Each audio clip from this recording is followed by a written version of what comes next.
The best of sinners are those who repent. Bismillahir-Rahmanir-Rahim. Assalamu alaikum, dear viewers. Welcome to O Allah. Join us on a journey of enlightenment as we explore the teachings of Islam and delve into the beautiful principles that guide our lives. We all make mistakes. We all have regrets. And sometimes, those mistakes can weigh us down, haunting us like a dark shadow. But what if I told you that there is a way to find redemption, to break free from the chains of guilt and shame?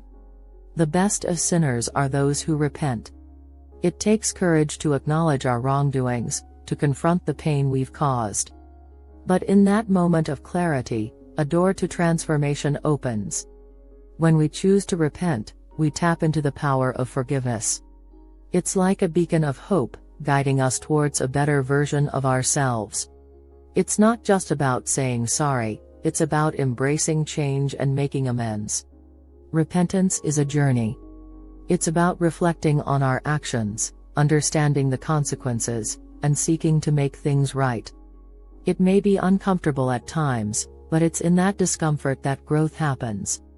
Repentance holds the key to reconciliation. It bridges the gaps that our mistakes have created, allowing healing to take place. It's a chance to rebuild broken relationships and restore trust. The best of sinners are those who repent because they understand the power of transformation. They know that the past does not define them, but instead serves as a reminder of how far they've come. Thanks for watching this video on the power of repentance. If you found it inspiring, be sure to subscribe to our channel for more insightful content. Remember, no matter what you've done, redemption is within reach. You have the power to change.